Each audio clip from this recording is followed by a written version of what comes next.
picture this. You're sitting at the dinner table. It is incredibly late. The house is finally quiet, and you are staring down a major money choice. Oh, I know that feeling.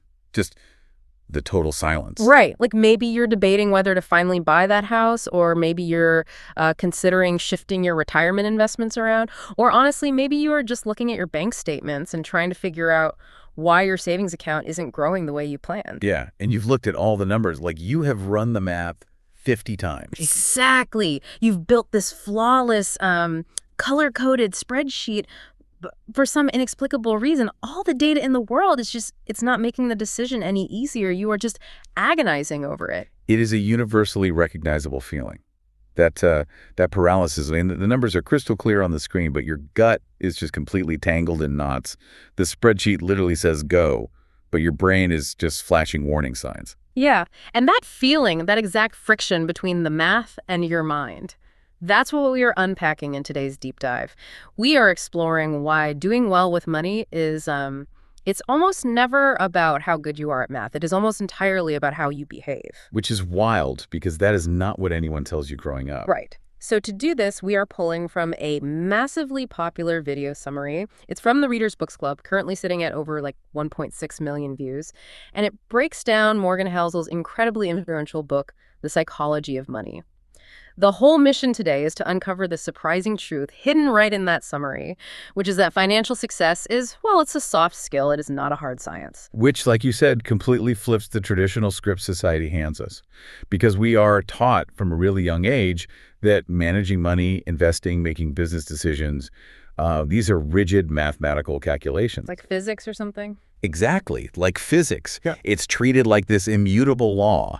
We are led to believe that if we just, plug in the right data and the right formulas, the spreadsheet will tell us exactly what to do and we will just flawlessly execute it. But the reality, and the source points this out right out of the gate, is that people simply do not make financial decisions on a spreadsheet. They just don't. No, they make them at the dinner table. Right, at the dinner table. Or they make them in a really tense meeting room.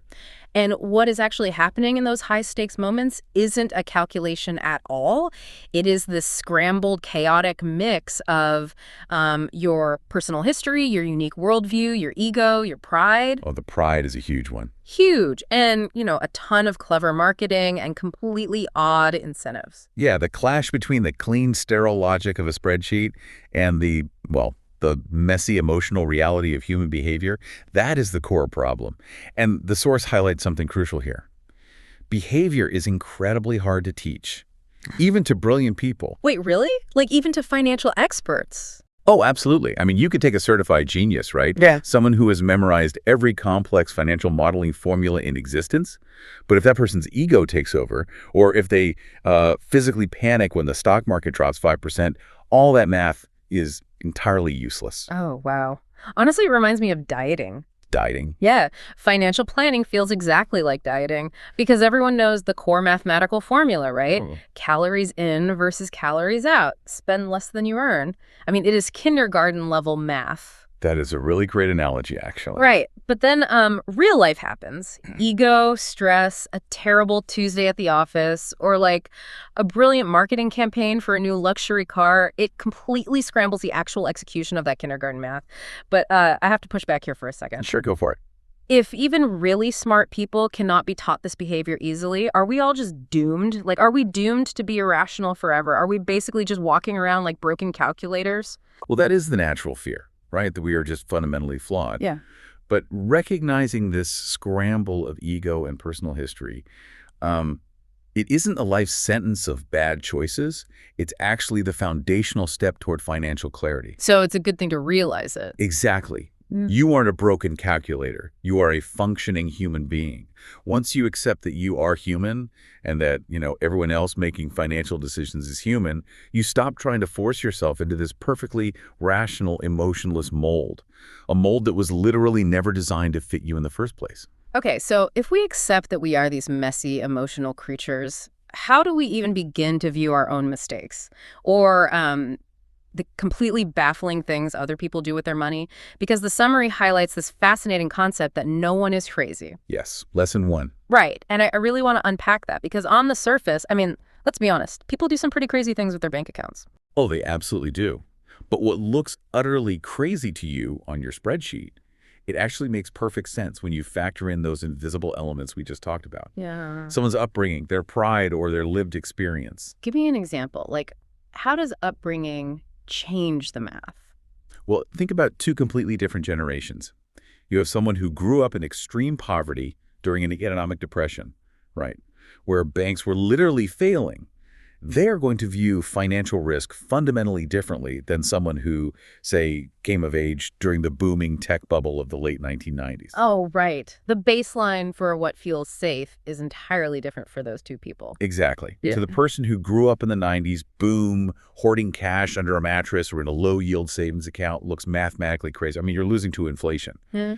But to the Depression-era survivor, putting their life savings into the invisible volatile stock market feels like reckless, terrifying gambling. So neither one is actually crazy. Nope, neither is crazy. They are just playing the game of money based on the completely different personal histories they were dealt. But wait, if no one is crazy because we all have our own personal history justifying our actions, does that mean every terrible financial mistake gets a free pass? Like, if I blow my entire retirement fund on a terrible, risky investment just because my ego couldn't handle my neighbor buying a boat. The classic boat problem. Yeah. Do we just throw up our hands and say, well, personal history, no one is crazy? No. That is a really crucial distinction. Saying no one is crazy is not a free pass to make terrible decisions without consequence. I mean, the market will still punish you. Right. The market doesn't care about your feelings. Exactly. Rather, it is an analytical tool. It helps you understand the why behind a decision rather than just judging the what. If you understand that your ego is driving you to keep up with your neighbor's boat, you can actually intervene. And furthermore, there are two massive invisible forces that the spreadsheet completely ignores, which also dictate these outcomes: luck and risk. Ah, luck. How do those actually function here? Because people love to talk about hard work, but luck feels like this taboo subject in finance. It totally is. A spreadsheet operates on a rigid assumption of a one-to-one correlation.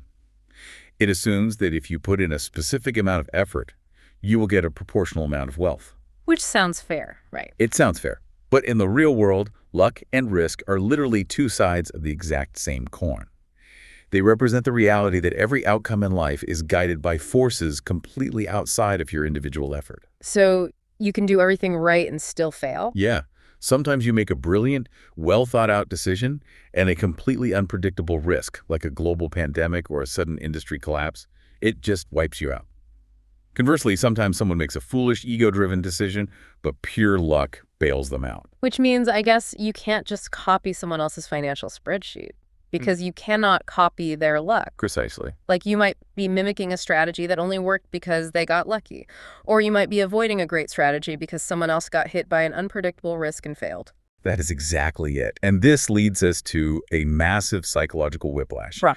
Because if we accept that we are emotional and we account for the wild cards of luck and risk, we still have to actually, build wealth. Right. We still need to retire eventually. Exactly. Yeah. But the source material outlines this fascinating tension.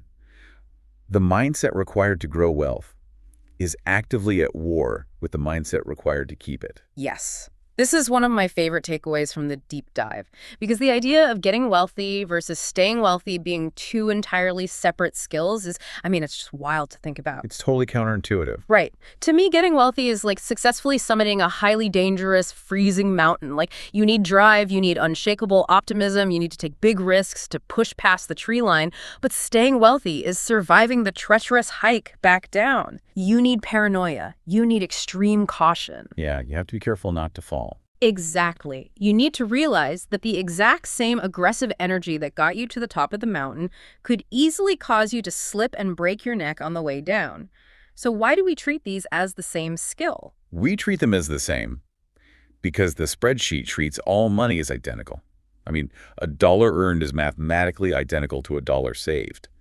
But psychologically, the skills required to get wealthy are actively sabotaged by the human ego. Sabotaged how?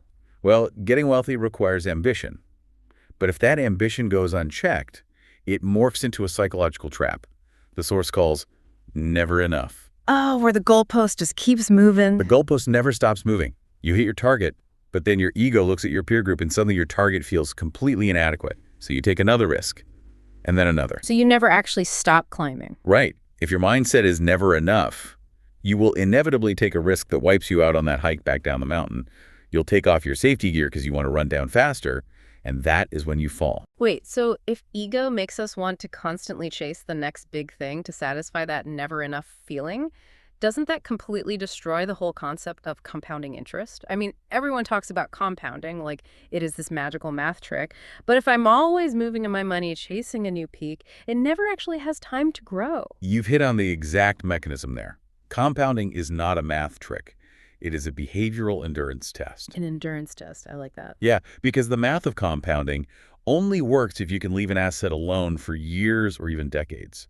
The real growth happens at the very end of the timeline.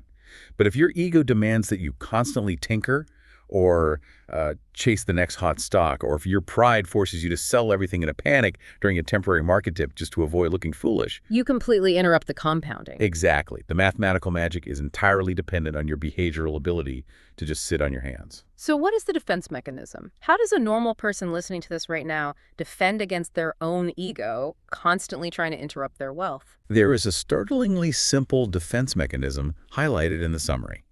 Just save money. Just save money. That sounds almost too basic. It does, but the framing is what makes it brilliant.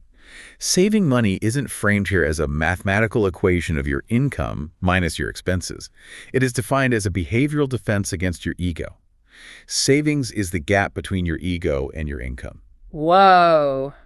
The gap between your ego and your income. I mean, I want to frame that and put it on my wall. It's powerful, right? It is. Because if you can keep your ego low, your savings rate naturally goes up, regardless of how much you were actually earning. You just stop buying things to prove you make money. That is the core of it. You don't need a specific spreadsheet goal to save. You don't need to be saving for a new car or a down payment on a house. You save simply to buy yourself autonomy. You save to build a protective wall against those unpredictable risks of the world that we discussed earlier. Okay, so if staying wealthy requires us to keep our ego in check and save money just for the sake of autonomy, we have to totally redefine what wealth actually looks like out in the real world. Because that invisible gap between your ego and your income is the exact opposite of what we are trained to expect. Oh, completely. Right. Society trains us to look for visible wealth. And this brings us to arguably the most counterintuitive point in the entire source material, the concept that wealth is what you don't see. I'm absolutely fixated on this. I want to tie this back to the marketing element we talked about right at the start. Marketing is constantly shoving visible luxury in our faces. Flashy cars, massive houses, luxury watches on social media. Everywhere you look. Everywhere. And we see someone driving a $100,000 sports car, and our immediate ingrained thought is, wow, they are wealthy. But based on the psychology, is real wealth actually just the invisible restraint of not buying those things? That is the exact paradox. When you see someone driving a $100,000 car, the only objective piece of data you actually know about their finances is that they have $100,000 less than they did before they bought the car. That is so true. Or, far more likely, they are now $100,000 in debt. Wealth is the money that isn't spent. It is the cars not purchased, the first-class upgrades declined, the visible status not bought. Wealth is hidden. It is a portfolio of financial assets that haven't yet been converted into the tangible stuff you can see. So society literally trains us to look for visual cues of wealth, but the very act of displaying those cues destroys the wealth itself. That is a massive blind spot for most people. A huge one. But if wealth is what you don't see, how does having that invisible pile of assets actually help you navigate the world? Because to a lot of people, just sitting on unspent money feels like, well, just sitting there. It feels useless. That invisible pile of unspent assets is what gives you room for error. And you need room for error because human beings shouldn't try to be perfectly rational. Morgan Housel emphasizes that we should just try to be reasonable. Wait, in a financial spreadsheet, aren't reasonable and rational the exact same thing? Like, if it's reasonable, it's rational. On a spreadsheet, yes, they're totally synonyms. But in human behavior, they're completely different operating systems. Okay, break that down for me. Let's look at debt. A perfectly rational financial plan might dictate that you should never, ever pay off a low-interest mortgage early. Mathematically, it's inefficient. You could take that extra money and invest it in the stock market for a historically higher return. The math says, keep the cheap debt. Right. Any Finance 101 class will tell you to leverage cheap debt to make more money. But the math doesn't factor in your cortisol levels. We aren't emotionless robots. A reasonable plan recognizes that carrying hundreds of thousands of dollars in debt causes underlying stress. Paying off that mortgage early might be mathematically suboptimal, but it might help you sleep significantly better at night. And sleeping well isn't a metric on a spreadsheet. Exactly. But it is highly valuable to your survival and your emotional regulation. Having that hidden wealth, that room for error, it allows you to make reasonable decisions that keep you in the game emotionally, rather than forcing you to act like a perfectly rational machine that eventually just snaps under the psychological pressure. So room for error just keeps you from hitting the panic button. And if you don't hit the panic button, you survive long enough to experience something the source calls tails, you win. How does that mechanism actually generate wealth? So tails refers to the long tail of a bell curve, the exceedingly rare, massive outlier events. The mechanism here is fascinating. In finance, business, and investing, you can actually be wrong half the time. Really? Yeah. Half the time. Easily. You can make a ton of mistakes, pick bad investments, and still end up incredibly wealthy if a few of your decisions turn out to be massive wins. Think about an index fund. Okay, yeah. When you buy an index fund, you are buying hundreds of companies. A huge percentage of those companies will fail or stagnate. But a tiny handful, the tails, like the Apples and Amazons of the world, they will grow so massively that they more than cover the losses of all the failures combined. Oh, I see. So an index fund is basically a behavioral hack to capture the long tail. You don't have to be perfectly right. You just have to have enough room for error to survive the inevitable failures until the rare winners show up. Exactly. You can only be around to experience those massive tail-end wins if you have enough room for error and enough emotional restraint to survive all your mistakes along the way. Okay, so let's say a listener takes all of this to heart. They master their ego, they stop buying flashy things to impress the neighbors, they build this invisible wealth, and they leave plenty of room for error by being reasonable instead of strictly rational. They think they have it all figured out. But there is one final massive variable that disrupts every single spreadsheet: the relentless passage of time. Oh, time. Time is the ultimate stress test for financial behavior. Everything is easy in the short term. The long term is where the psychology gets really heavy. There is a phrase from the summary that immediately hooked me: the seduction of pessimism. Why is pessimism so wildly seductive when it comes to money? Why do we love bad news about our portfolios? It is deeply tied to our evolutionary wiring. What's fascinating here is how our brains process information. Optimism in finance often sounds like a naive sales pitch. It sounds oblivious. Like someone trying to sell you a bridge. Right. But pessimism sounds intellectually rigorous. It sounds like a warning you need to heed to survive. If I tell you the stock market is going to double in the next decade, you might shrug and think I'm blindly hopeful. Yeah, I'd probably ignore you. But if I tell you a catastrophic, devastating market crash is coming next month, and I list 5 complex macroeconomic reasons why, your brain lights up. You will sit down, take notes, and think I'm a visionary genius. It's so true. Bad news feels urgent. Good news just feels like background noise. Because biologically, paying attention to bad news kept our ancestors alive. A rustle in the bushes was treated as a predator, not a pleasant breeze. Our brains are wired to treat a 10% market drop as a literal threat to our survival. Our cortisol spikes. And how do we relieve that physical anxiety? We sell our compounding assets. We trade our long-term wealth for short-term emotional relief. In investing, the long-term trajectory has historically been upward. But pessimism seduces us into acting rashly. It completely interrupts that compounding we discussed earlier, all because listening to the pessimist feels like a safer psychological shield against future risks. And complicating that timeline even further is another reality the source calls "you'll change."